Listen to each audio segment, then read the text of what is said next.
ഫോണില് ഒരു കോള് വന്നു. എന്നെ ആരെ വിളിച്ചത്? ഉമ്മ, നാട്ടിലുള്ളതേ. എന്തിനാ ഇപ്പൊ ഈ നേരത്തെ എന്നെ വിളിച്ചത്? അവൾ എന്തോ ഒരു മെസ്സേജ് അയച്ചിട്ടുണ്ട്, ഒന്ന് നോക്കാൻ പറഞ്ഞു. എന്ന് നോക്ക്. ഇവിടെ ഒട്ടും റേഞ്ച് ഇല്ല, നമുക്ക് പുറത്തു പോയി നോക്കാം. വാ.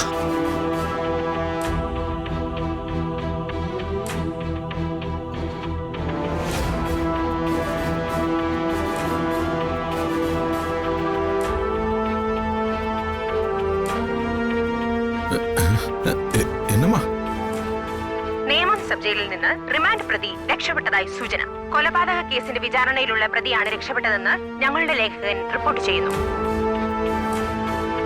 രക്ഷപ്പെട്ട പ്രതി ആരാണെന്ന് ജയിൽ അധികൃതർ ഇതുവരെ വ്യക്തമാക്കിയിട്ടില്ല. എന്നാൽ പ്രതിക്ക് വേണ്ടിയുള്ള അന്വേഷണം ഊർജിതമായി നടക്കുന്നു എന്നാണ് ഉന്നത വൃത്തങ്ങളിൽ നിന്നും അറിയാൻ കഴിയുന്നത്. ജയിൽ അധികൃതരുടെ അനാസ്ഥയിൽ രക്ഷപ്പെടുന്ന ഇത്തരം പ്രതികൾ സാധാരണക്കാരുടെ സ്വൈര ജീവിതത്തിന് ഭീഷണിയാകുമെന്നാണ് പ്രതിപക്ഷ നേതാക്കൾ കുറ്റപ്പെടുത്തുന്നത്. ഇതിനു മുമ്പും നിരവധി ക്രിമിനൽ കേസുകളിൽ പ്രതിയായിരുന്നു ജയിൽ ചാടിയ ആൾ. പോലീസിനെ കബളിപ്പിച്ച് നടന്ന പ്രതി.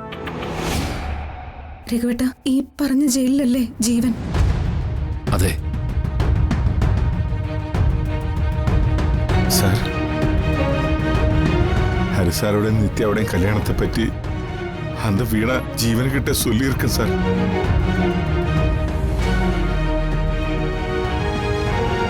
கண்டிப்பா இந்த விவரம் அவருக்கு தெரிஞ்சிருக்கு சார். சார், ഇത് അവരായിരിക്കും സാർ. രഘുവേട്ട, ഇതിൽ സംശയമൊന്നും വേണ്ട.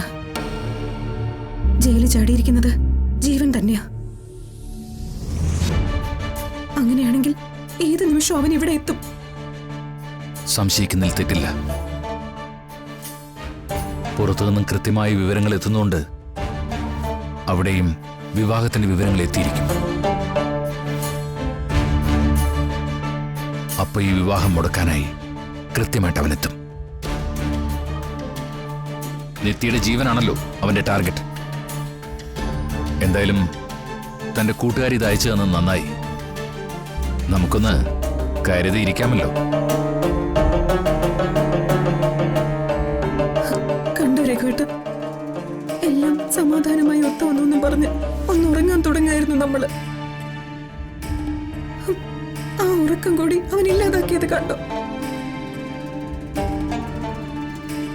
ജയിലിൽ നിന്ന് ഇറങ്ങുന്നത് അവനാണെങ്കിൽ പോലും നമ്മൾ തീരുമാനിച്ചതിലൊന്നും മാറ്റമില്ല സുജാതെ. ഇനി ഈ കുടുംബത്തിലെ ഒരാളെ അവനെ ആക്രമിക്കാൻ വന്നാ പിന്നെ അവൻ ജീവനോടെ ബാക്കിയുണ്ടാവില്ല. ശരവണ സാർ, ഇന്ന് നമുക്ക് ഉറക്കമില്ല.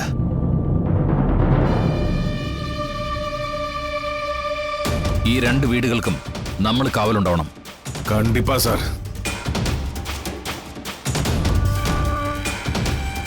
സുജാത പോയി കിടന്നു. ഞങ്ങൾ പുറത്തുണ്ടാവും.